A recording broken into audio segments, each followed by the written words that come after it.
Insyaallah selanjutnya kita akan melanjutkan pemaparan yang akan disampaikan oleh Ustaz Abu Fatihah berkaitan dengan Al-Malhamah Al-Kubra atau perang akhir zaman. Sebelumnya kami sampaikan terlebih dahulu kurikulum vitae beliau singkat.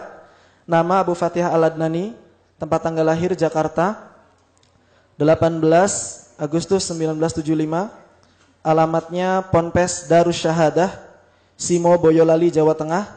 Pendidikan beliau Kuliatul Muallimin Al-Mu'min, Solo. Pekerjaan Wakil Direktur Ponpes Darus Syahadah, Simo Boyolali. Selanjutnya anggota Dewan Syariah Kota Surakarta. Status menikah, 1 orang istri dan 10 orang anak. Subhanallah ya. Mujahidin mujahidah semua. Mantap. 1 orang istri 10 orang anak ya. Kalau 4 berapa? 40. Subhanallah. Bisa jadi pasukan mujahidin, 1 kompi mujahidin sudah cukup. Moto hidup beliau, seorang mukmin adalah manusia akhirat yang berjalan di muka bumi.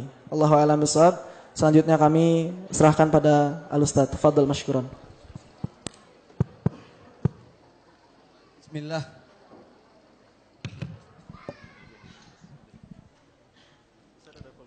Enggak usah pakai. Assalamualaikum warahmatullahi wabarakatuh.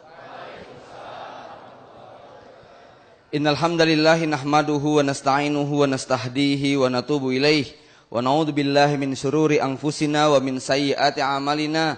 May yahdihillahu fahuwal muhtadi wa may yudlil falan tajida lahu waliyyan mursyida. Asyhadu an la ilaha illallah wahdahu la syarikalah wa asyhadu anna Muhammadan abduhu wa rasuluhu la nabiyya wa la rasula ba'dah. Amma ba'du, usikum wa ya nafsi bitaqwallah faqad fazal mu'minul muttaqun. Usikum wa ya nafsi bisyukrillah fa innahu yaqulu la in syakartum la azidannakum wa la in kafartum inna adzabi lasyadid. Wa usikum wa ya nafsi bidzikrillah ala bidzikrillah tatmainnul qulub.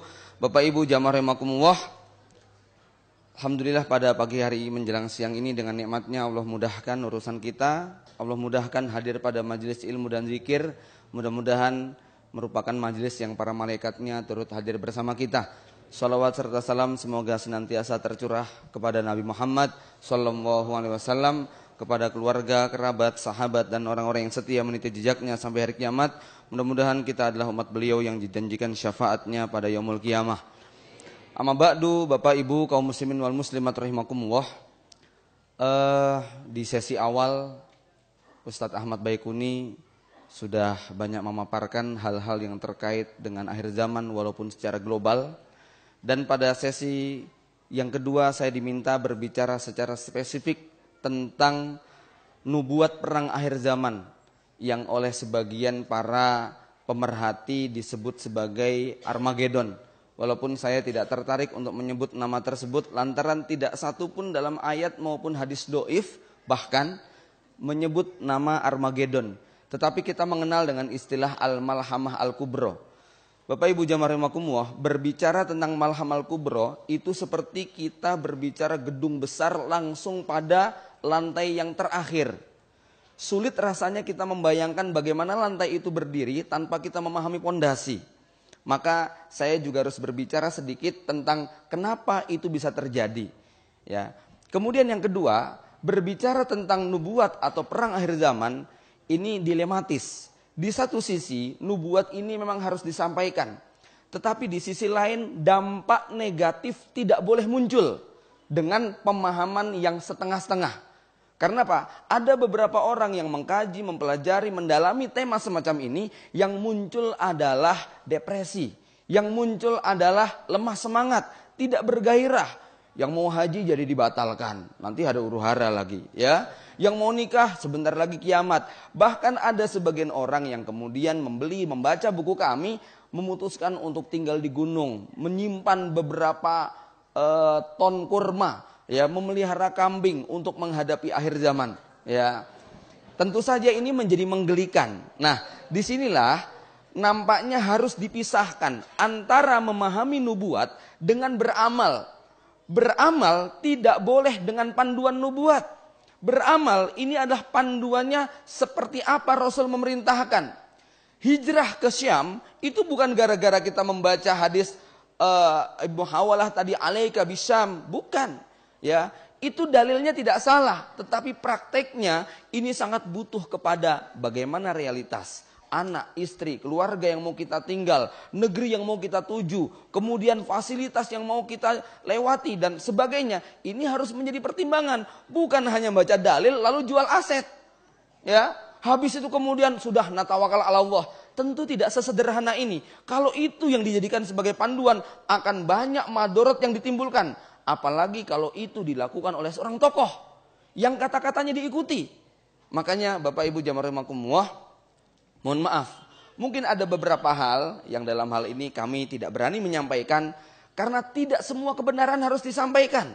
Ya, kebenaran yang disampaikan yang berdampak negatif kepada umat nampaknya harus ditunda sampai dia memiliki pemahaman yang benar. Ya, nah disinilah barangkali saya harus memilah mana yang tepat. Dan saya awali, mudah-mudahan Bapak Ibu tidak salah menangkap dari nubuat-nubuat yang akan kami sampaikan, walaupun endingnya itu serem dan menakutkan. Tapi mudah-mudahan tetap Anda nanti pulang dari tempat majelis ini bekerja seperti semula, berumah tangga, berkeluarga, bekerja dan sebagainya harus tetap ditingkatkan. Kenapa? Nubuat bukan menjadi panduan kita beramal, tetapi itu adalah sebuah media muhasabah bagi kita untuk menggambarkan bagaimana kebenaran Rasulullah SAW. Adapun beramal sehari-hari, maka tetap semuanya seperti kalau kita membuat acara, membuat program, ada SWOT-nya. Ada analisa, kekuatan, kelemahan, ancaman, dan tantangan. Tidak semata-mata, ini bagus, kerjakan. Bukan begitu. Ya. Baik Bapak Ibu sekalian, tadi sudah dikutip, sudah diceritakan bagaimana huru-hara yang akan terjadi. Memang, kalau saya ditanya kemarin, ya Ustadz, menurut Antum Imam Mahdi sudah ada atau belum? Ya, kalau bicara probabilitas, tapi ini subjektif, tidak boleh dijadikan dasar ilmu. Ya, subjektif, tidak boleh dijadikan dasar ilmu. Saya menduga sudah ada. Probabilitasnya mungkin 90%. Ya, 9/10. Tetapi kita tidak tahu dia ada di mana, umurnya berapa, kita tidak bisa memastikan. Sekali lagi, yang namanya probabilitas mengandung kemungkinan iya, kemungkinan tidak. Ya, jangan kemudian satu bupati yang mengatakan Imam Mahdi sudah ada. Ini mohon jangan keliru, ya. Kenapa? Dari sekian tanda yang kita lihat, ya, dari sekian tahun kita mengamati, mengikuti perkembangan, nampaknya makin kesini memang makin mengkerucut. Namun ada satu tanda yang nanti kita tidak bisa menyangkal bahwa memang Imam Mahdi sudah ada. Tanda-tanda itu banyak, tapi di antara sekian tanda, maka ada satu tanda yang ini mutlak dan pasti bahwa Imam Mahdi memang sudah ada di tengah-tengah kita. Selama tanda ini belum muncul, jangan pernah melakukan pemastian. Apalagi seperti Jabar Bolusi yang menggambarkan tanggal berapa Oktober? 24 ya, 24 atau 23 Oktober Imam Mahdi akan keluar. Ya, ini waliyazbillah, ya, kita tidak ingin menjadi peramal, ya. Sebab memang bukan seperti itu cara kita memahami nubuat akhir zaman. Bapak Ibu jamaah rahimakumullah, fenomena yang terjadi di Arab Saudi pasca wafatnya Raja Abdullah memang mengalami perubahan politik yang cukup drastis. Bagaimana Raja Salman memang memiliki kebijakan-kebijakan yang berbeda. Tidak bisa dipungkiri bahwa di era Abdullah dan sebelumnya, kebijakan-kebijakan itu sangat pro dengan Barat.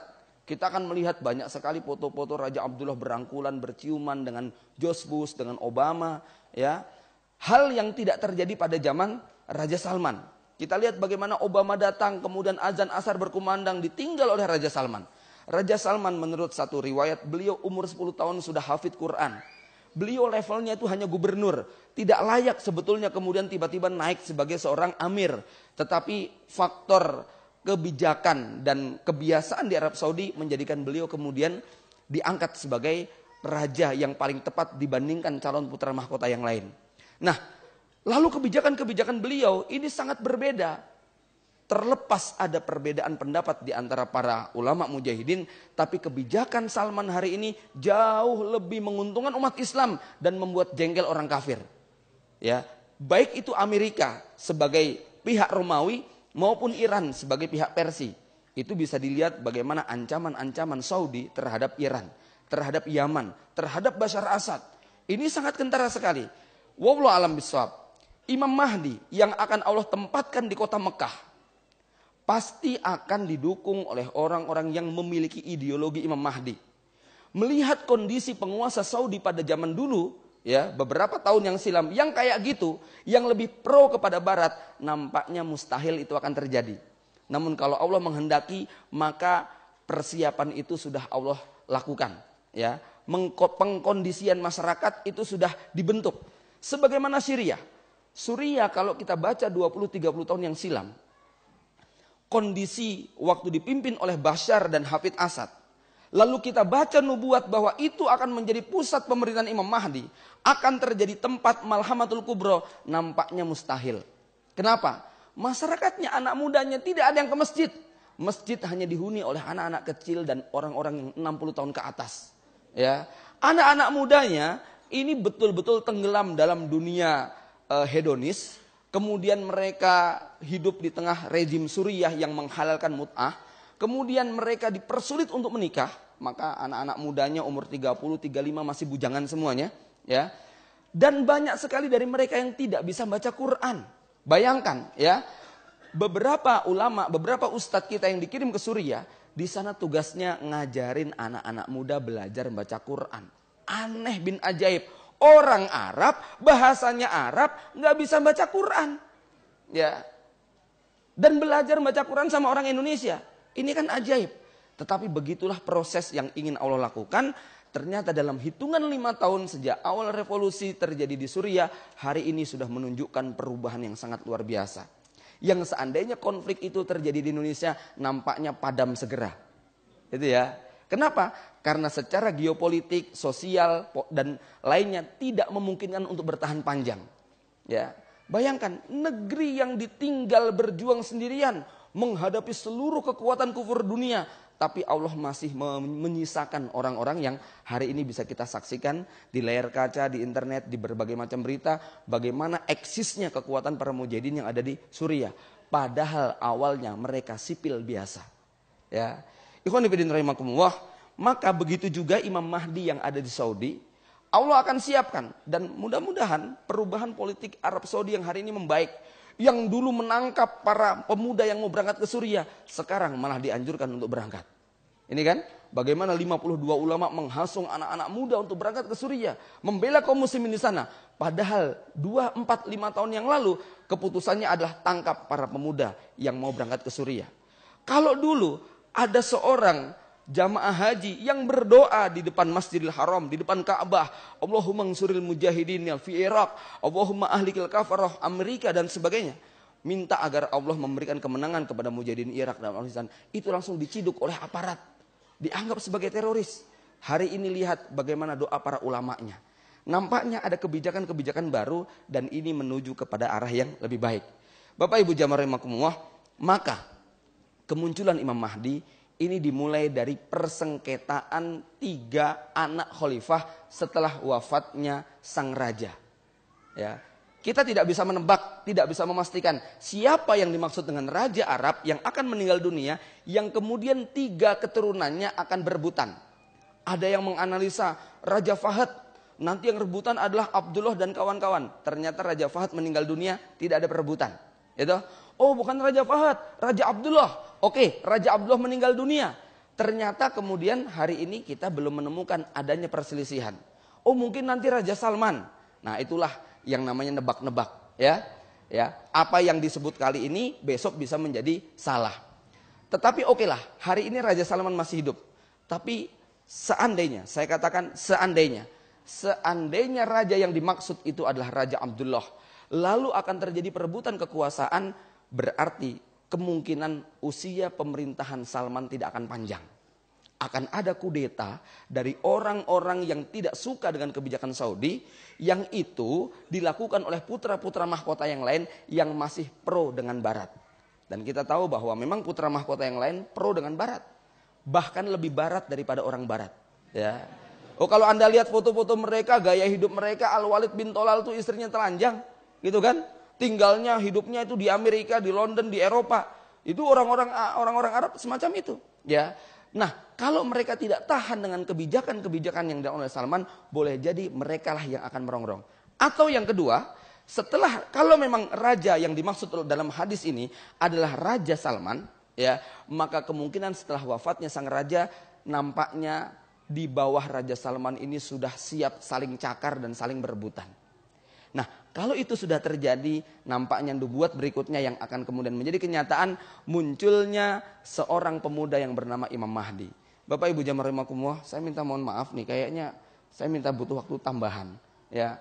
Jadi mau bikin pondasinya saja ini sudah agak kelamaan, ya. Tapi ini perlu Bapak Ibu sekalian supaya pulang dari sini tidak kemudian jadi salah memahami tentang nubuat perang ini, ya. Jadi ketika kemudian terjadi perselisihan di antara putra mahkota, maka akan muncul seorang pemuda yang dia tidak punya keahlian memimpin sama sekali. Rasul menggambarkan laisa lahum mana'ah wala quwwah, tidak punya kekuatan, tidak punya prajurit. Dr. Ahmad Al-Mubayyad menjelaskan hadis yang berbunyi wa innallaha sayuslihuhu fi lailatin. Allah akan mereformasi Imam Mahdi dalam waktu satu malam. Yang menurut Imam Ibnu Katsir bahwa Allah menerima taubatnya, menerima amalnya, tapi menurut Dr. Ahmad Al-Mubayyad bahwa Imam Mahdi bukan ahli maksiat. Muhammad bin Abdullah ini orang soleh dan taat, tetapi dia soleh secara personal, bukan soleh secara sosial. Dia soleh secara personal, ahli ibadah, ahli sholat, ahli qiraah, ahli macam-macam, tapi dia bukan panglima perang, bukan pakar ekonomi, bukan ahli strategi militer, bukan pakar sosial. Sehingga dia ketika dipaksa oleh 7 orang yang mendekat. Jadi ada satu riwayat, tapi ini doif. 7 orang ini mendekat pada bulan Ramadan, lalu mencari orang yang sama. Akhirnya mereka berangkat menuju Madinah. Nah, kalau yang ini hadisnya sahih. Sampai di Madinah, kemudian penduduk Madinah mengatakan orang yang kamu cari sudah ke Mekah. Mereka balik ke Mekah. Ya, lalu penduduk Mekah mengatakan orang yang kamu cari baru saja ke Madinah. Ya, sampai bolak-balik 4 kali. Pas yang kemudian sampai ke terakhir kali ketika di Madinah dikatakan yang kamu cari baru saja ke Mekah. Berangkatlah 7 orang ini. Ini menurut satu riwayat yang doif adalah 7 ulama dari berbagai negara yang ketemu tanpa janjian. Ya, tapi ini memang dikuatkan oleh Imam Al-Barjanji di dalam kitab beliau. Ya. Dan kemudian 7 orang ini akhirnya berhasil menangkap Imam Mahdi. Begitu ditangkap langsung dikatakan, bukankah engkau Fulan bin Fulan, Muhammad bin Abdullah Al-Fatimi Al-Hasani Al-Quraisy? Lalu, pasti engkau yang dijanjikan oleh Rasulullah. Segera bentangkan tanganmu, kami akan berbaiat kepadamu. Tentu saja pemuda umur 40 tahun yang tidak punya kemampuan secara politik, sosial, ekonomi, militer dan sebagainya ketakutan. Oh, saya bukan yang kau maksudkan, saya Fulan bin Fulan Al-Ansori, saya pelajar biasa, saya bukan yang kamu maksud. Kami yakin dari ciri-ciri kamu adalah Imam Mahdi. Segera bentangkan tanganmu atau kamu akan menanggung dosa seluruh umat Islam karena setiap hari darah mereka tertumpah. Kamu ingin darah ini terus tidak berhenti, ya. Akhirnya setelah dipaksa berdebat sampai larut malam, Imam Mahdi nyerah. Baik, kalau begitu aku terima baiat kalian. Ya, dibaiatlah Imam Mahdi, lalu Imam Mahdi tertidur. Nah, waktu tidur itulah innallaha yuslihuhu fi lailatin. Allah menginstal, mereformasi Imam Mahdi dalam waktu satu malam. Pagi bangun itu sudah memiliki berbagai macam keahlian. Jadi panglima militer, jadi pakar ekonomi, jadi ahli sosial, jadi ahli politik, jadi ahli strategi dan sebagainya. Nah, peristiwa inilah yang kemudian memunculkan satu huru-hara di bumi Syam. Ya, munculnya seorang penguasa bernama As-Sufyani. Sufyani ini orang Quraisy. Dia mengklaim sebagai satu-satunya pemerintahan yang sah. Di luar dia tidak sah. Ya, dia memaksa umat Islam di seluruh dunia untuk berbaiat kepada dia. Betapa marahnya dia berkuasa di Syam dan Irak. Ya, betapa marahnya As-Sufyani. Lagi-lagi jangan nebak-nebak. Ya. Iya, ini jadi fitnah masalahnya kalau nebak-nebak. Ya, kita sebut saja sebagaimana dalam hadis. Ya, Nabi tidak menjelaskan nama aslinya siapa, tetapi dia orang Quraisy. Kemudian dia mengklaim sebagai khalifah. Dia kemudian akan memaksa semua orang untuk tunduk dan taat. Yang melawan akan disembelih dan dibantai. Ya, ketika kelompok ini mendengar ada seorang laki-laki yang nggak punya track record berjihad kok diangkat sebagai khalifah, marah nggak kira-kira? Marah besar. Maka Sufyani kemudian mengirimkan sejumlah pasukan intel dan ahli ahli bombingnya, ya, pasukan pembunuh yang senyapnya untuk melacak keberadaan Imam Mahdi. Maka berangkatlah mereka dari Syam menuju ke Mekah. Ternyata sampai di Mekah upaya mereka ketahuan dan pasukan ini berhasil dikalahkan. Ya. Begitu mendengar pasukannya berhasil dikalahkan oleh Imam Mahdi, padahal Imam Mahdi hanya 313 orang, seperti pasukan Badar, kekuatannya sangat lemah, tetapi mampu mengalahkan intel-intel yang dikirim oleh As-Sufyani. Maka Sufyani marah besar, lalu Sufyani berangkat sendiri dari Syam dengan pasukannya, dan ternyata pada saat mereka sampai di Mekah, antara Madinah dan Mekah, di tengah-tengah yang namanya Al-Baida, Allah membuat tipu daya kepada mereka, terjadi gempa bumi di Jazirah Arab yang luar biasa, dan kemungkinan itu berbarengan dengan peristiwa munculnya api dari bumi Hijaz. Maka inilah Bapak Ibu sekalian, tanda yang paling pasti. Kalau kita pengen tahu Imam Mahdi sudah muncul atau belum, tunggu berita gempa bumi di Arab Saudi yang mengeluarkan api yang ketinggiannya bisa dilihat dari jarak Bandung Makassar. 1.200 km api itu bisa menyinari rumah-rumah kita. Saya pernah berjumpa dengan dokter pakar gempa, Dr. Gamal di Solo. Dia memperkirakan karena memang potensi untuk terjadinya gempa di Arab Saudi sangat tinggi dengan digerungnya kandungan minyak dan gas. Bisa dibayangkan potensi terjadinya ledakan itu sangat luar biasa. Disimulasikan ketinggiannya 6 km. Ya, maka itulah yang wallahu alam. Sekali lagi kalau memang itu yang dimaksud, tepatlah apa yang dikatakan Nabi, la taqumus sa'ah hatta tahrujan nar min ardil Hijaz tudi'u a'naqal ibil bibusra. Kiamat tidak akan terjadi sampai muncul api di lembah Hijaz, Mekah dan Madinah, yang apinya bisa membuat onta-onta di Damaskus itu lehernya menyala. Ya, bayangkan itu, Hijaz dengan Damaskus itu jaraknya 1.200 km atau 800 mil. Itu bisa seterang itu. Maka Nabi kemudian menggambarkan pasukan yang depan, pasukan yang belakang, pasukan yang tengah, tenggelam semuanya. Bahkan yang lagi jalan-jalan, yang sedang di kebun, yang sedang di pasar, semua dibenamkan. Aisyah sampai protes, ya Rasulullah, kok bisa? Kan mereka tidak ikut-ikutan perang. Iya, mereka tidak ikut, tapi mereka ditenggelamkan semuanya, dan mereka dibangkitkan pada hari kiamat menurut niatnya masing-masing. Yang bergabung dengan pasukan Sufyani, maka mereka akan masuk neraka karena mereka akan memerangi seorang Imam Mahdi. Tetapi yang mereka tidak sengaja lewat, tidak sengaja ikut atau dipaksa, maka Allah akan menghisap menurut niat masing-masing. Inilah peristiwa politik pertama yang akan terjadi di bumi Mekah setelah dikalahkannya pasukan As-Sufyani. Maka sekali lagi tidak usah memperkirakan Imam Mahdi sudah muncul atau belum. Tunggu berita gempa bumi di Arab Saudi. Mudah-mudahan saat itu teknologi masih berfungsi sehingga kita masih bisa mengakses. Ya.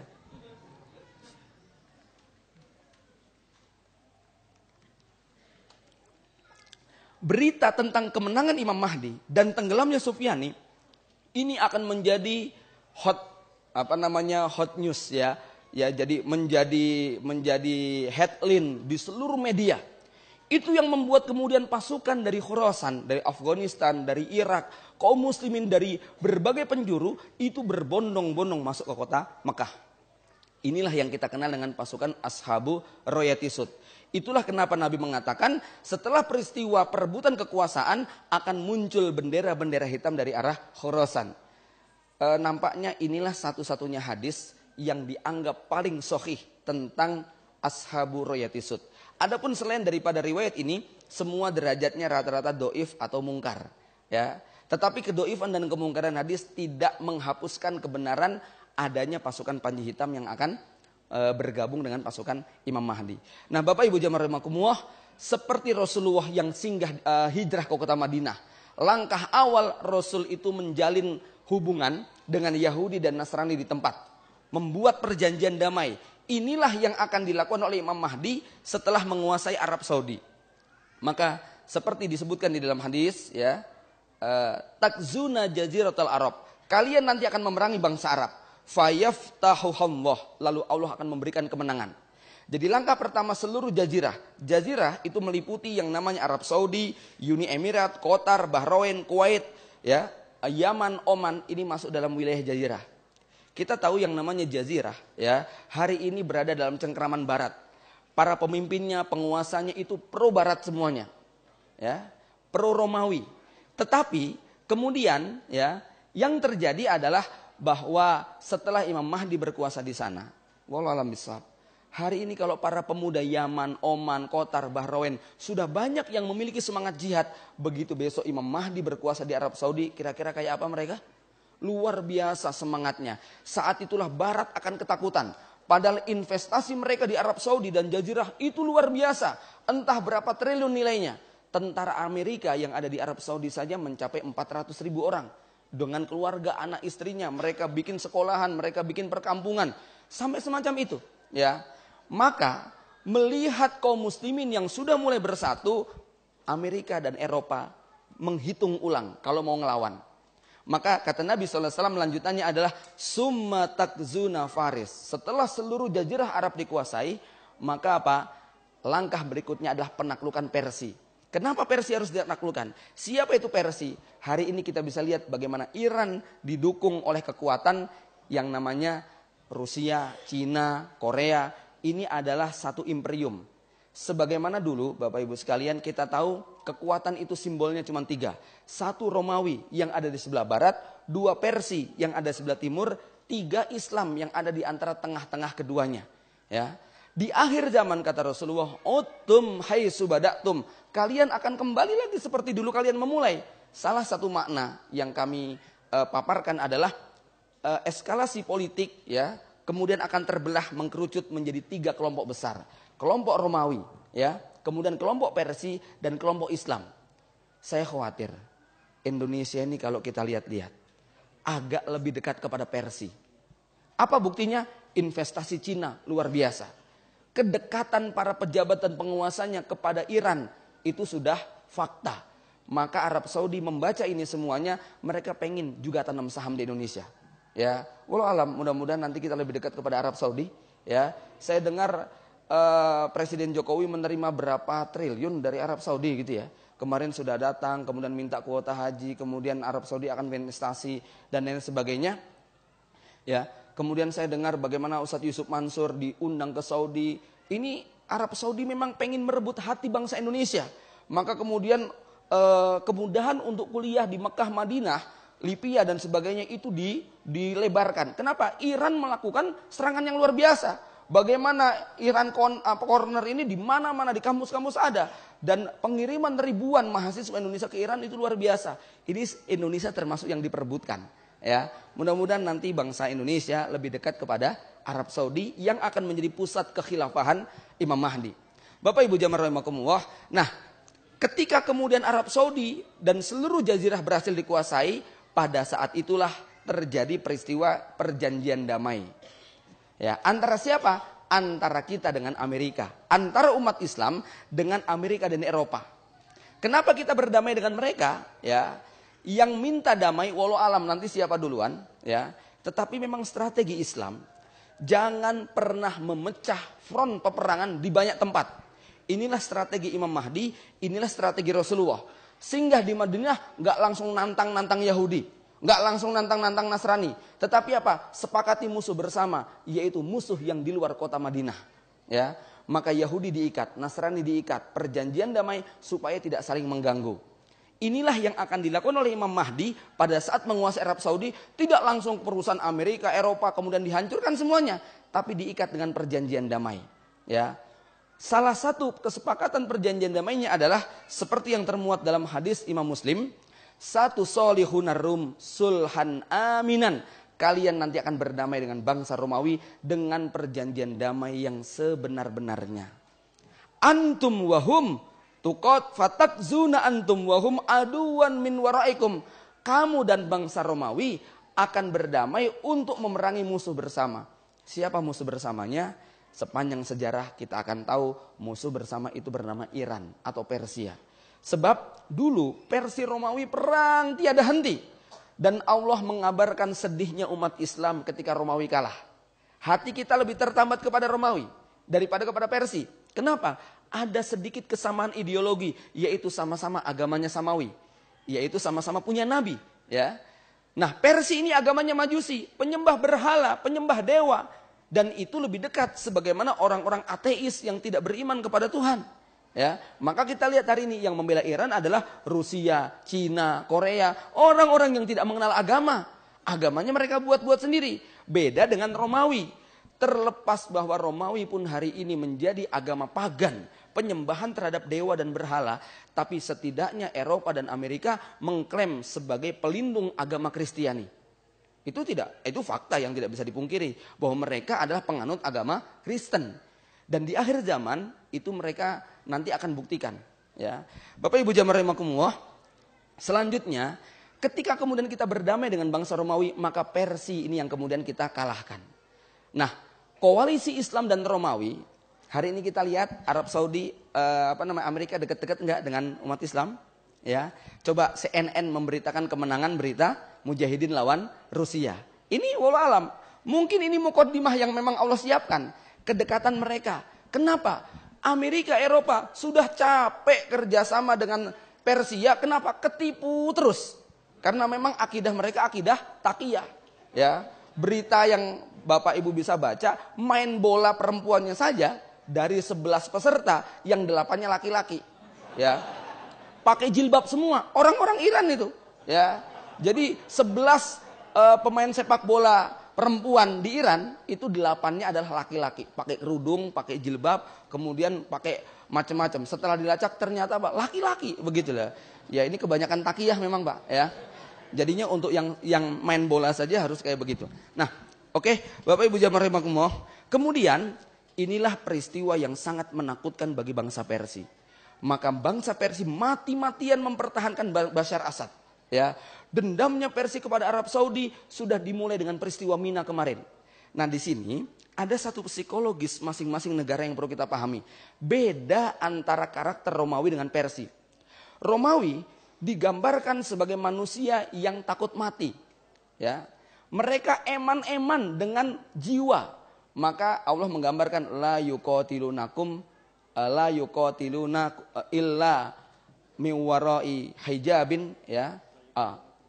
La yuqatiluhum jami'an illa fi quram muhassanatin aw min wara'i judur. Mereka enggak berani perang melawan kalian kecuali apa? Di sebuah benteng yang tersembunyi atau di belakang tembok-tembok. Lihat perangnya Amerika. Enggak ada yang berani. Drone yang dikirimkan di mana-mana, ya. Persia enggak demikian, ya. Persia itu lebih ringan mengorbankan jiwa daripada harta. Maka pasukan Persia memang berani mati. Lihat mereka mengorbankan 300 nyawa untuk peristiwa Mina. Itu mereka yang gak eman-eman. Mbok kalah terus di Suriah, kirim terus itu. Itu karakter Persia. Maka Persia tidak takut dengan habisnya banyak tentara, tapi mereka akan khawatir dengan ketimpangan ekonomi. Beda dengan Barat, mereka tidak khawatir dengan ekonomi. Kenapa? Bisa cetak dolar sepuas-puasnya. Gitu kan? Ya, dan bisa memaksakan mata uang ini untuk diterima di seluruh dunia. Ya. Dengan modal 0, sekian sen, dia bisa ngasih angka 0 di belakang 1 dolar itu dalam jumlah yang sangat banyak. Semaunya mereka. Ya, lalu mereka paksakan 1 lembar yang kalau kita keruskan dengan rupiah mungkin hanya 1.000 rupiah itu menjadi 1 mobil mahal. Gitu ya. Mereka bisa buat kayak begitu. Dan ini yang dilakukan oleh Amerika. Maka mereka kemudian mengeksploitasi seluruh sumber daya alam di seluruh dunia. Tak terkecuali Indonesia.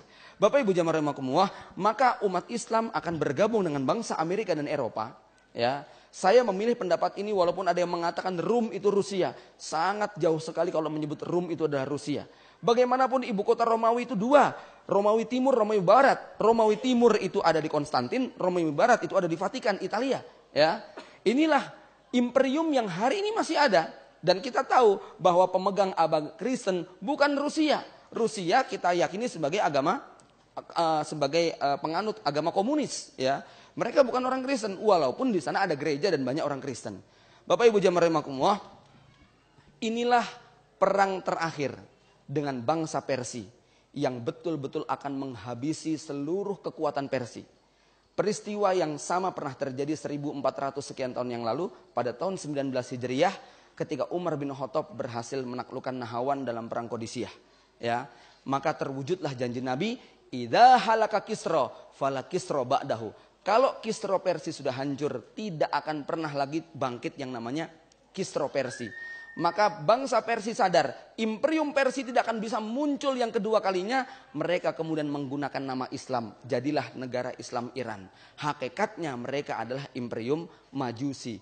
Terlalu banyak film dan videonya. Bapak Ibu bisa tonton di antimajos.com. Ya, itu video-video tentang bagaimana Iran hakikatnya adalah Imperium Majusi. Oke, Majusi berhasil dikalahkan oleh kaum muslimin. Nah, apa yang kemudian terjadi? Bapak Ibu jamaah rahimakumullah, kalau umat Islam memerangi bangsa Persia demi agama, beda dengan Romawi. Targetnya sama, ya, menghancurkan Persia, niatnya berbeda. Kalau Romawi untuk menguasai akses sumber daya alam. Kita tahu bahwa pada akhirnya wallahualam bishawab. Kalau kita lihat peta yang semacam ini, Afghanistan, Pakistan, Irak, Iran, ini akan masuk dalam satu komando Imperium Persia di akhir zaman. Padahal negeri-negeri ini yang penuh dengan sumber daya alam.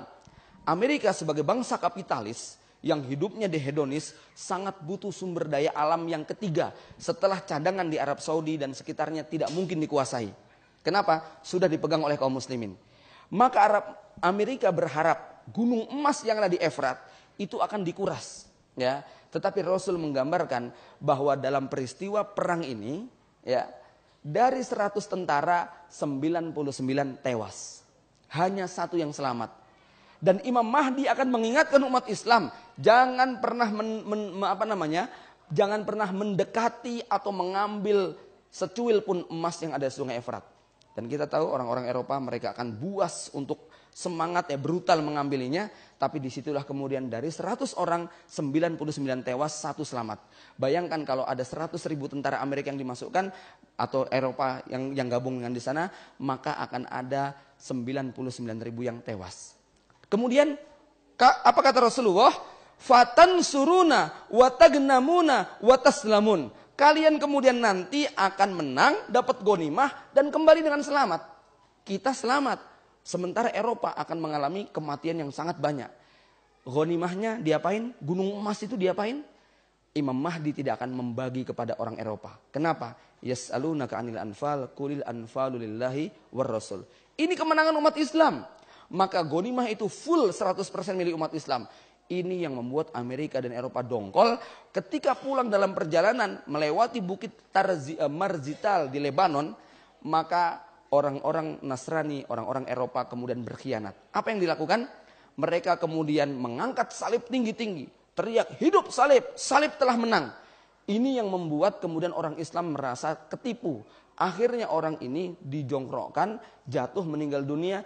Itulah yang dijadikan alasan bagi orang-orang Nasrani di Eropa untuk memerangi kaum muslimin.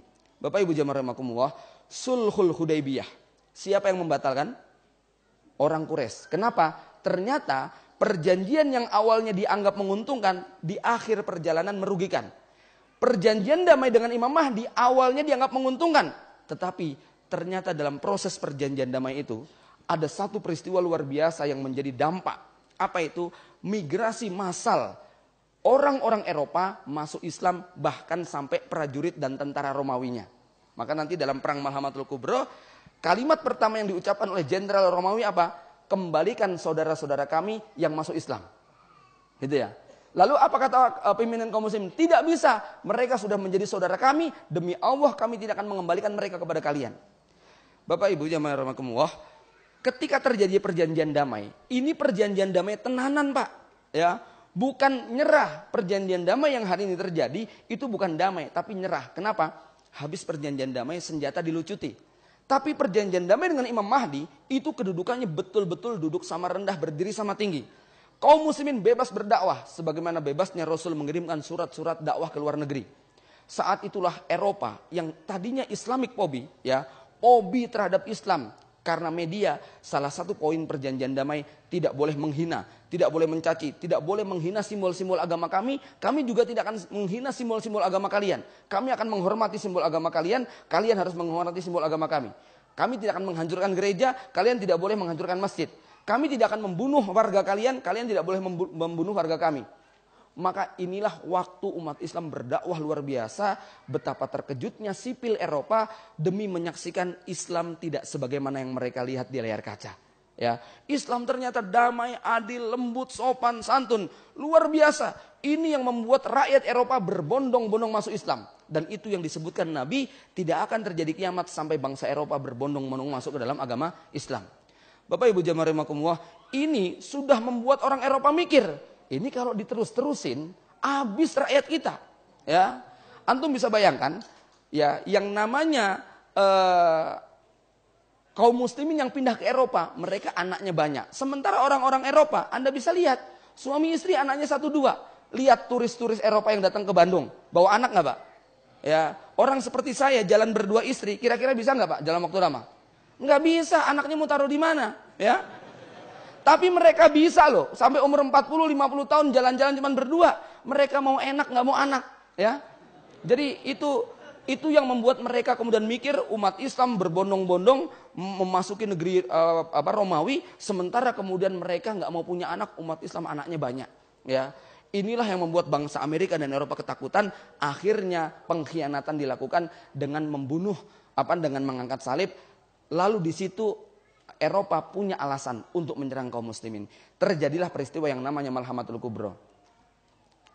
Mohon maaf Ustaz ya, saya minta waktu lagi kayaknya nih. Ya. Oke, ya, mudah-mudahan ya. Nah, kenapa bisa terjadi peristiwa Malhamatul Kubro? Ini perang yang digambarkan sebagai perang kembali ke zaman unta, pakai pedang dan kuda, pakai tombak dan anak panah, nggak pakai jet, nggak pakai rudal. Kenapa bisa terjadi demikian? Satu, Malhamah Kubro terjadi hanya beberapa tahun sebelum keluarnya Dajjal.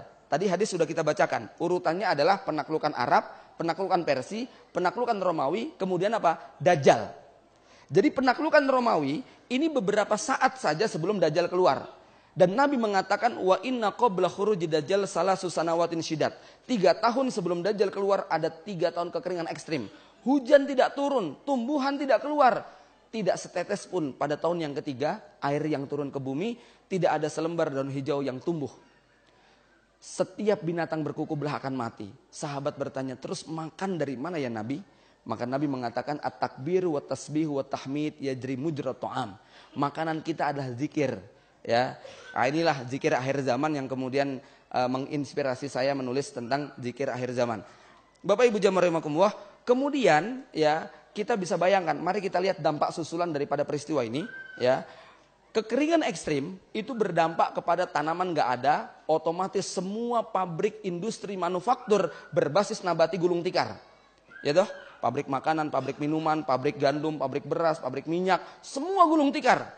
Ya, kalau pabriknya gulung tikar, toko-tokonya gulung tikar aja Pak, tidak ada supply, kelaparan, kekeringan. Maka pada saat itu berapa ratus juta, berapa miliar karyawan yang akan dipecat. Apa hanya yang berbasis nabati? Yang berbasis hewani juga demikian. Otomotif, itu sudah nggak menunggu waktu lama. Dari mana makan minumnya? Padahal kita tahu kalau pabrik ini tidak berfungsi, maka mereka gulung tikar dan semua pabrik rata-rata ngutang dengan bank. Nggak ada pabrik yang kemudian pakai modal tunai. Semua pinjem bank.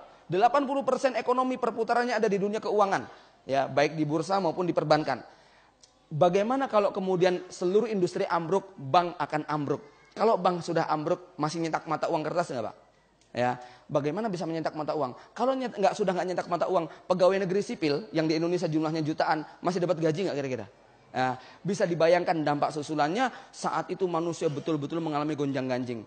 Kalau itu kemudian sudah berhenti, kita bisa bayangkan nasib industri yang lain, teknologi, minyak, kemudian listrik, siapa yang mengendalikan?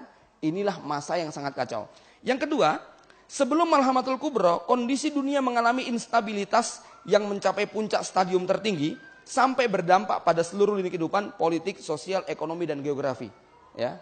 Yang ketiga, sebelum Malhamatul Kubro, ada beberapa peristiwa besar bencana dahsyat yang menimpa bumi, seperti hujan meteor.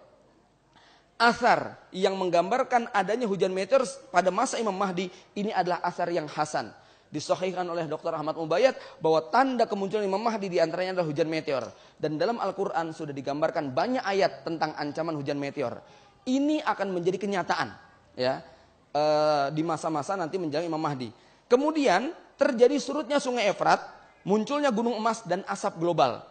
Ketika kemudian meteor itu menghantam, maka akan muncul asap global yang luar biasa, yang Nabi menggambarkan dampak asap ini mengerikan.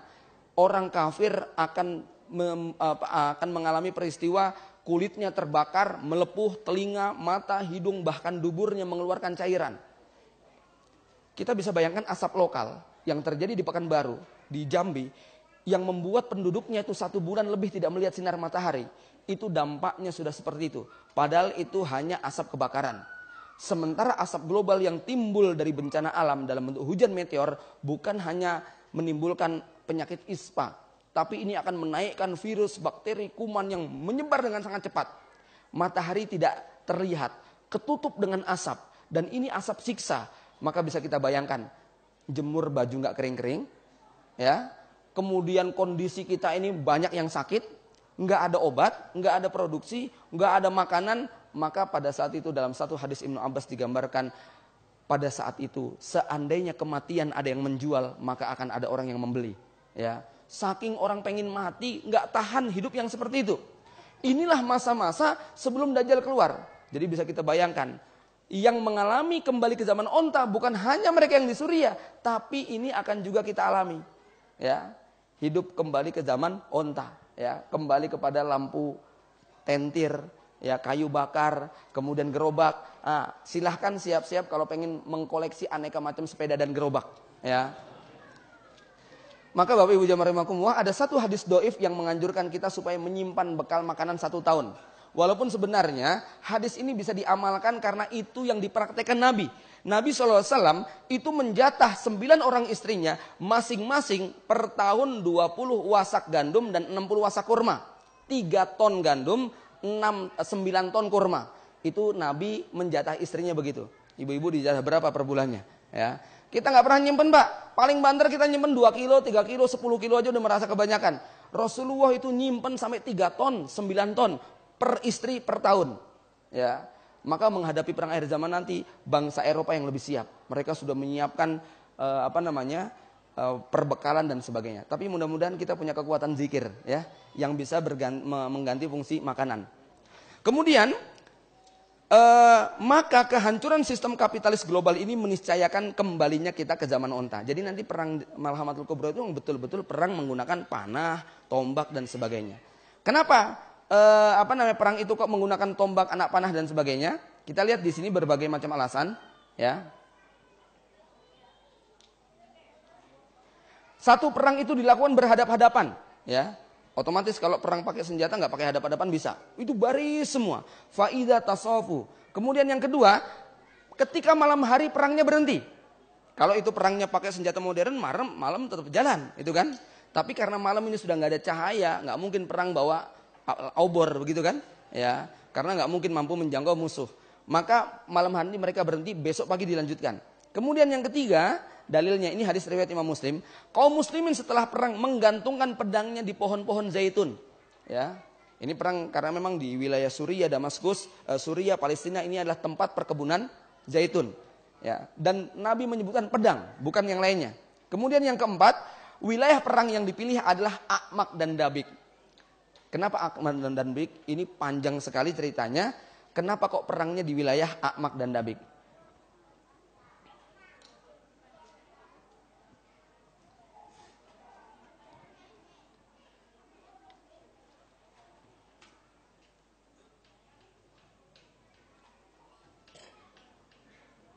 Nah, A'maq dan Dabik ini adalah jadi Amerika dan Eropa akan menjadikan Konstantinopel atau Turki akses untuk masuk. Kenapa?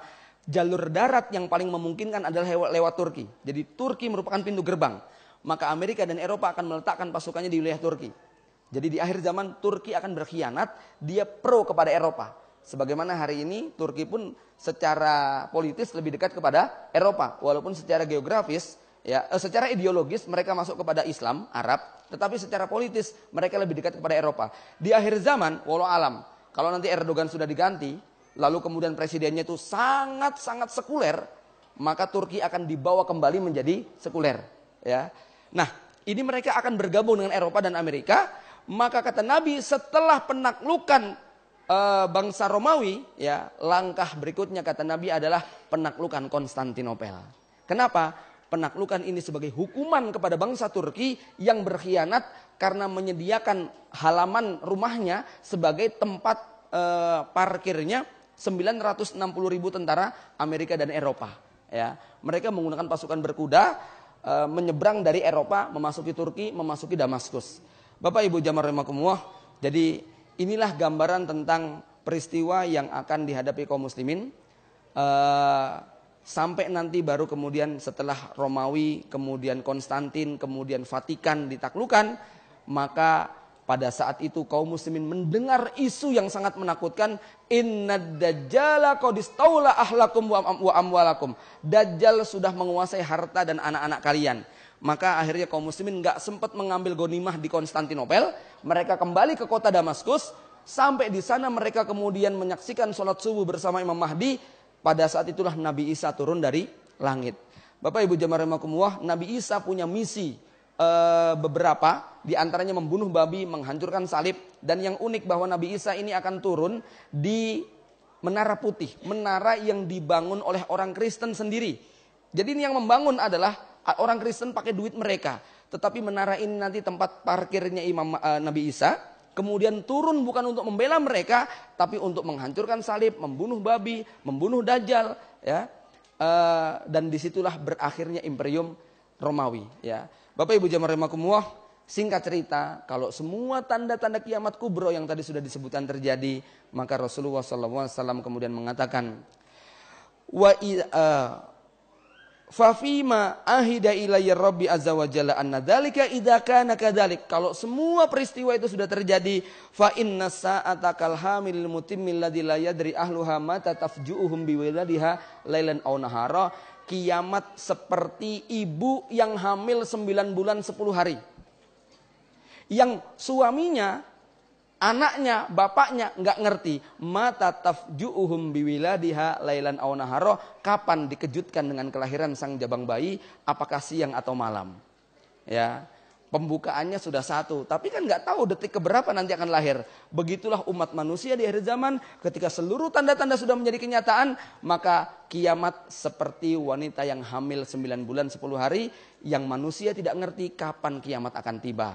Pada saat itulah kemudian Allah memerintahkan malaikat Israfil untuk meniup sangkakala dan berakhirlah kehidupan dunia.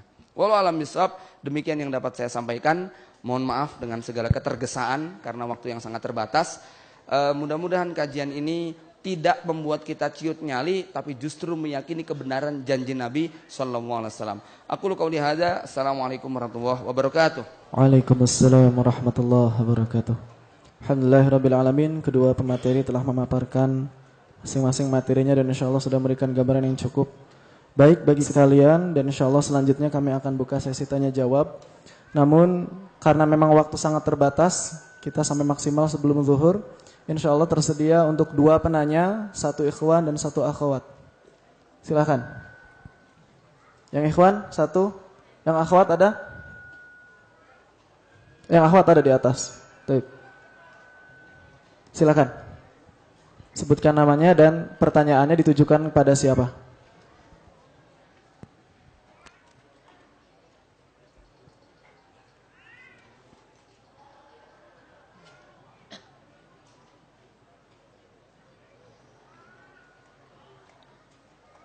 Bismillahirrahmanirrahim. Assalamualaikum warahmatullahi wabarakatuh. Waalaikumsalam. Nama saya Jumadi. Saya beruntung sekali saya bisa berada di tempat ini. Saya itu aslinya dari Jawa Tengah, Klaten. Baru 3 bulan di sini. Beruntung bisa ketemu dengan Ikhwan. Yang saya tanyakan kepada pemateri keduanya, ini kaitannya dengan maslahat dan mufsadat. Tentang hari kiamat, bahkan Rasulullah itu menerangkan hari kiamat itu tanda-tandanya dari ba'da subuh sampai sebelum maghrib, karena saking pentingnya perkara ini. Kaitannya dengan Sufyani tadi, yang tadi di awal moderator mengatakan Dajjal itu tidak akan turun sebelum adanya media yang mengantarkan Dajjal itu. Nah, kaitannya yang tadi Ustadz Fatia mengatakan jangan tebak-tebak. Sufyani yang ada di Syam hari ini itu mengatakan atau menunjukkan itu sebagai perusak simbol-simbol Islami. Betapa besar sekarang orang Islam itu sudah sangat tidak jauh dari Islami. Bahkan simbol kekhilafahan, bendera kekhilafahan itu sekarang dituduh sebagai benderanya teroris. Nah, pada saat itulah yang saya dapatkan dari seorang Ustadz M. Ali Dai itu ketika itu muncullah Imam Mahdi di saat gempa-gempa turun, kemudian adalah fitnah manusia saling berbeda pendapat. Nah, ketika Sufyani yang ada di Syam itu banyak sekali menuduh mereka adalah teroris dan sebagainya. Apakah hal ini kita harus bersikap seperti apa? Apakah dengan tawakuf kita berdiam diri, tidak mengatakan mereka khawarij dan sebagainya itu adalah suatu hal yang benar dan sebagainya? Dikerucutkan saja mungkin pertanyaannya, dikerucutkan saja langsung. Ya, tentang Sofyani tadi yang di Syam itu, hari ini banyak terjadi fitnah itu. Sebut saja kekhilafahan itu. Itu apakah sikap kita yang baik itu seperti apa? Tawakuf atau membela ataukah menolak dan sebagainya? Karena itu sebagai hari ini momok Islam sendiri. Cukup jelas insya Allah. Yang akhwat bisa turun dulu mic-nya mungkin.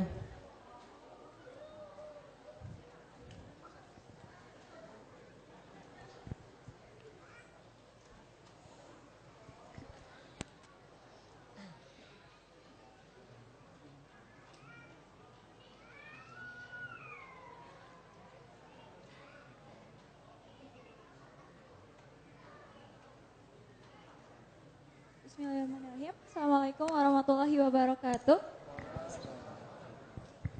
Ya, saya mau bertanya kepada Ustadz Baikuni ya. Tadi kan diceritakan bahwa yang namanya huru hara itu salah satunya akan terjadi gempa yang terjadi di negara Arab sana. Nah, lantas kita sebagai seorang muslim yang sampai saat ini gitu kan, kita hidup di akhir zaman ini, apa yang harus kita lakukan? Apalagi sebagai seorang muslim yang senantiasa masih semangat dalam menuntut agama Islam. Apakah kita hanya sekedar menunggu akan terjadinya gempa, ataukah ada cara lain yang harus kita lakukan sampai saat sekarang ini? Terima kasih. Wassalamualaikum warahmatullahi wabarakatuh. Waalaikumsalam warahmatullahi wabarakatuh. Baik. Pertanyaan yang pertama ditujukan pada Abu Fatihah berkaitan dengan tafsir Sufyani yang sebagian orang mengarahkan pada daulah IS. Lalu kemudian yang kedua berkaitan dengan gempa di negara Arab, apa yang mesti kita lakukan? Apa kita mesti menunggu gempa atau bersiap-siap, dan siap-siapnya mesti seperti apa? Tafadhal masykuran. Khonifidin rahimakumullah. Di awal saya sudah mengikat dengan satu kaidah, jangan pernah beramal dengan panduan nubuat yang ditebak-tebak. Artinya bersikap terhadap fenomena perselisihan para ulama, para mujahidin, tidak pernah kita jadikan panduan nubuat tadi sebagai tolok ukur. Yang kita jadikan perbuatan mereka seperti apa, lihat dalilnya bagaimana. Boleh nggak menumpahkan darah seorang muslim? Lihat dalilnya, la yakhillu damu mri'in muslim illa bi ihdas salas. Tidak halal darah orang muslim ditumpahkan kecuali dengan 3 perkara. Satu, dia itu murtad. Yang kedua, dia berzina padahal dia itu sudah beristri. Yang ketiga, dia membunuh orang lain secara sengaja. Dan ketiga-tiganya ini prosesnya harus menggunakan pengadilan Islam. Tidak bisa kemudian main, oh ini murtad, bunuh. Enggak seperti itu, harus pakai proses. Dan kita lihat praktek Nabi membunuh 3 orang ini, yaitu pezina yang sudah beristri atau bersuami, kemudian orang yang membunuh, semua melalui qadiyah syariah, melalui proses pengadilan. Bukan kemudian kita baca, kita ngelihat, oh ini kayaknya kafir, dia murtad, bunuh. Bukan seperti itu. Nah, mari kita lihat dan kemudian kita timbang ini dalam mizanus syariah. Ya, ketika kita melihat bahwa kok kita tidak menyaksikan proses yang semacam itu, di situ kemudian kita bisa menilai. Jadi kita tidak pernah menilai kelompok-kelompok mujahidin yang ada di Afghanistan, yang ada di Suriah, di Irak. Kemudian, oh ini hadisnya, kayaknya ini. Enggak begitu cara menilainya.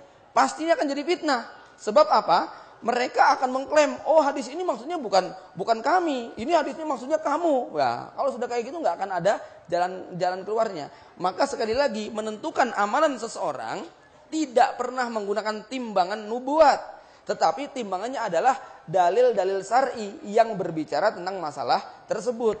Ya, kok mereka membunuh wanita, membunuh ini dan sebagainya? Ya, itu harus dipisahkan. Apakah itu manhaj atau perorangan? Kalau itu perorangan, ya, maka jangan kemudian dibawa kepada manhaj. Tapi kalau itu sudah menjadi manhaj, contoh seperti orang-orang Syiah, uqtulu ahlus sunnah tadkhulul jannah misalnya tadi. Itu manhaj, itu sudah bukan perorangan lagi, ya. Kalau sudah begitu jelas sesatnya mereka. Khawarij itu punya manhaj, betapa mudahnya mengkafirkan orang di luar kelompok mereka. Ini manhaj mereka. Di luar kelompok mereka kafir dan mereka menghalalkan darahnya. Fakta sejarahnya berbicara. Tanpa harus kita mengkaitkan dengan nubuat akhir zaman, maka cara penilaian kita adalah berdasarkan tindakan mereka, lalu kita timbang dengan dalil syar'i. Ya, nah itulah yang kemudian kita jadikan patokan. Karenanya Bapak Ibu jamaah rahimakumullah, sekali lagi saya tidak tertarik untuk membicarakan kelompok fulan untuk kita timbang dengan nubuat. Tetapi timbanglah semua perilaku-perilaku tadi dengan mizanus syariah. Wallahu a'lam bishawab. Ya, demikian yang dapat saya jawab. Baik, sebelum melanjutkan ke jawaban pertanyaan nomor 2, silakan untuk tim Kenceleng untuk berkeliling dan insyaallah silakan saudara-saudara sekalian persilakan untuk berinfak dengan infak terbaik ya insyaallah.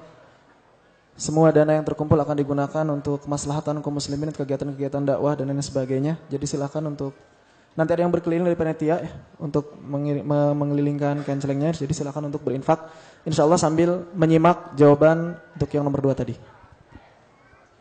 Iya, bismillahirrahmanirrahim. Ada satu nas menyebutkan ya di dalam kitab An-Nihayah fil Fitan wal Malahim Ibnu Katsir, dan juga ini saya dapatkan dari kitab Amin Muhammad Jamaluddin ya, Al-Fitan fi Akhir Zaman. Para tabi'in datang kepada Anas bin Malik. Anas bin Malik adalah sahabat Rasul yang paling panjang usianya dan hidup paling akhir.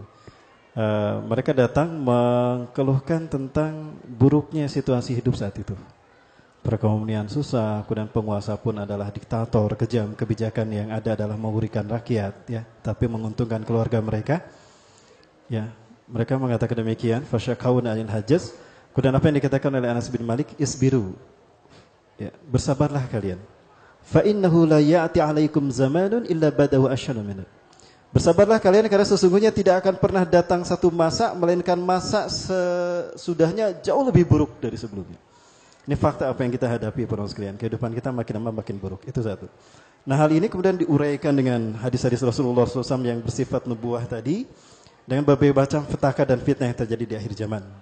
Bahkan dahsyatnya turunnya fitnah ini, Usama bin Zaid meriwayatkan Rasulullah SAW itu pernah menggambarkan bagaimana turunnya fitnah kepada manusia seperti turunnya hujan. Ya, asrafan Nabi sallallahu alaihi wasallam ala atamin min utamil Madinah. Rasulullah SAW itu pernah naik ke satu bukit yang ada di Bukit Madinah. Karena memang Madinah itu gambarannya seperti kota Bandung ya, dikelilingi oleh beberapa gunung bukit. Nah, kemudian Rasulullah SAW mengarahkan pandangannya ke arah Baidah, ke arah padang pasir, ya, Sahra. Kemudian Rasulullah bertanya kepada para sahabat, "Hal tarawna ma'ara?" Apakah kalian melihat apa yang aku lihat di sana? Ya, para sahabat tentunya tidak memiliki basirah sebagaimana Rasulullah. Ya, pandangan. Maka para sahabat mengatakan, "La ya Rasulullah, mana rasyai'an?" Kami tidak melihat apapun ya Rasulullah. Maka apa kata Rasulullah? "Fa inni la'aral fitan taqa'u khilala buyutikum kawakil qatri." Sesungguhnya aku sungguh melihat fitnah huru-hara menimpa kalian. Ya, sebagaimana turunnya hujan menimpa rumah-rumah kalian. Itu dahsyatnya fitnah. Nah, fitnah yang ini tadi terjadi adalah fitnah seperti tadi digambarkan luar biasa ya Ustaz Afat ya. Itu pertama fitnah kemanusiaan, bencana sosial. Dan ini berbanding lurus berjalan sinergis dengan bencana alam. Salah satunya adalah kasratul zalazil. Banyak terjadi gempa bumi. Ya, seperti yang disebutkan sebelum ketika saat-saat Dajjal akan keluar itu akan terjadi goncangan dahsyat di Madinah 3 kali bahkan. Kemudian di Mekah juga akan terjadi goncangan dahsyat, bahkan salah satunya tadi adalah tenggelamnya pasukan Sufyani. Ya, Sufyani ini tokoh yang tadi akan mengirimkan pasukan. Dia adalah dari keturunan Abu Sufyan, anaknya Hindun. Ya, suami istri Abu Sufyan dengan Hindun. Nah, kemudian ada juga akan terjadi gempa dahsyat di Syam, di Suriah, sehingga kota Harasta itu akan tenggelam. Nah, apa yang harus kita lakukan ketika munculnya fitnah-fitnah tadi? Para sekalian, ya sudah barang tentu kita menguatkan iman kita. Tasdidul iman itu adalah pilihan kita. Mendekatkan taqarrub diri kita kepada Allah. Mewujudkan keimanan kita dengan memanfaatkan setiap peluang waktu yang kita miliki untuk beramal soleh. Karena tidak ada yang lebih baik pada saat itu melainkan memanfaatkan waktu kita dengan kebaikan. Allah sudah menegaskan, a'udzubillahi minasyaitonirrajim, wal asri innal insana lafi khusrin illa alladziina aamanu wa 'amilus shalihat wa tawassaw bil haqq wa tawassaw bis sabr. Ya, demi waktu sesungguhnya manusia benar-benar dalam kerugian kecuali orang beriman dan beramal soleh. Kenapa kalimat amal soleh selalu dikaitkan dengan iman? Karena iman tidak bisa diwujudkan melainkan dengan amal soleh. Jadi jika ada seorang mukmin yang mengaku beriman, seorang muslim yang mengaku beriman, baik laki-laki atau perempuan, tapi dia menzolimi saudaranya, dia melakukan bom, dia melakukan takfiri, ya, itu ada masalah dengan imannya. Nah, kemudian di sana juga ada nasihat bagi kita untuk memanfaatkan waktu. Ciri-ciri Islam, Rasulullah para sahabat mengajarkan para sahabat untuk menghargai waktu. Para sekalian, maka dari itu Rasul dalam sebuah hadis yang lain mengatakan untuk memanfaatkan ketika apa yang harus kita lakukan ketika fitnah terjadi, badiru bil a'mali sholihat. Bersegeralah kalian melakukan amal soleh. Fasatakunul fitan, karena akan terjadi huru-hara yang dahsyat luar biasa. Gambaran dahsyatnya fitnah akhir zaman ini membuat seseorang berubah akidah dalam sehari. Paginya beriman, sorenya kafir. Sore beriman, paginya kafir. Gambaran mereka menjual agama mereka karena dunia. Ya. Nah, amal soleh ini yang harus kita lakukan. Dan amal soleh yang terpenting agar kita bisa menyelamatkan diri kita dan juga mengundang datangnya pertolongan Allah adalah kembali pada Al-Quran dan Sunnah. Ya, berpegang teguh ke dalam Al-Quran dan Sunnah dengan berjamaah. Wa'tasimu bihablillahi jami'a wa la tafarraqu. Berpegang teguhlah kalian kepada tali Allah dengan cara berjamaah. Berjamaah di sini ada wujudkan sebagaimana jamaah kita dalam salat. Ketika kita salat hidup terpimpin, ketika kita salat gerak langkah kita terpimpin dalam komando seorang imam. Maka seperti itulah seharusnya kita umat Islam mewujudkan amaliyah ibadah kita dalam kehidupan sehari-hari dengan berjamaah. Kemunculan sosok Al-Mahdi dan kemunculan Taifah Mansurah itu merupakan gambaran umat Islam kembali kepada satu sentral komando, kembali tegaknya jamaah imamah di muka bumi. Karena Allah Subhanahu wa taala, Rasulullah menegaskan, pertolongan Allah, kemenangan Islam adalah ketika kaum muslimin bersatu padu dalam satu sentral komando. Ya. Alaikum bil jamaah wa iyyakum wal furqah. Hendaklah kamu bersatu padu. Ya, jika selama ini kita memiliki jika selama ini perbedaan itu dijadikan polemik, maka tinggalkan itu semua. Perbesar persamaan di antara kita. Allah Tuhan kita, Rasul Nabi kita, Rasulullah Muhammad, dan Islam agama kita. Quran Sunnah adalah dasar hukum kita. Dengan itulah kita perbesar persamaan kita. Agar apa? Kekuatan kita, kebersamaan kita kuat, dan ini menjadi potensi yang akan menjadi power ketika fitnah itu muncul, termasuk peperangan akhir zaman. Ya, maka Rasulullah mengatakan, yadullahi ma'al jamaah. Pertolongan Allah ada ketika kaum muslimin berjamaah. Jadi kita tidak berleha-leha menunggu bencana terjadi, tidak.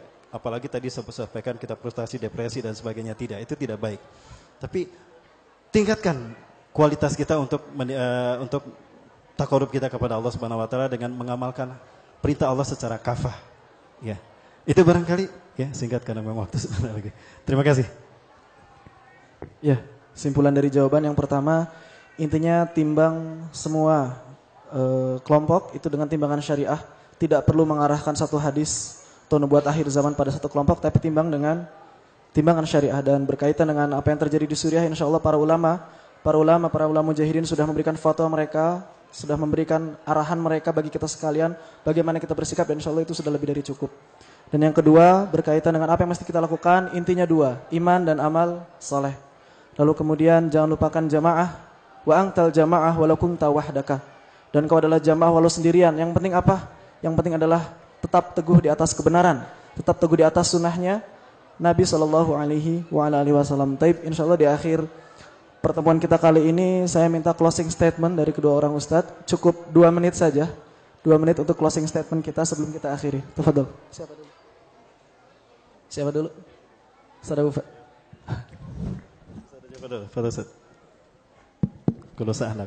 Khonifuddin, closing statement saya terkait dengan apa yang kita sudah paparkan. Sekaligus juga jawaban atas hampir semua ikhwan akhwat yang bertanya apa yang harus kita lakukan. Biasanya semua standar, pertanyaannya di mana-mana apa yang harus kita lakukan, gitu ya. Maka saya ingin menyampaikan, pastikan bahwa hari ini lebih baik daripada kemarin, hari esok lebih baik daripada hari ini dalam ibadah kita, dalam menuntut ilmu kita, dalam mencari rezeki kita, dalam berbakti kepada bapak ibu kita, dalam mengurusi anak istri dan keluarga kita, di dalam memahamkan mereka tujuan kehidupan kita. Kemudian di dalam iqomatuddin, infak kita, perjuangan kita, pastikan setiap hari lebih baik daripada kemarin.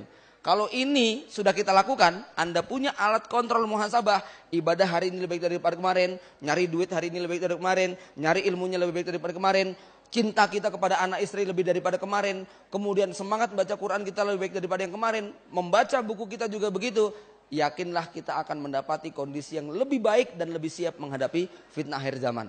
Kalau kemudian kita hanya sama dan kembali seperti yang sebelumnya, maka bersiap-siaplah bahwa kita akan menjadi korban daripada fitnah akhir zaman. Wallahu a'lam bishawab.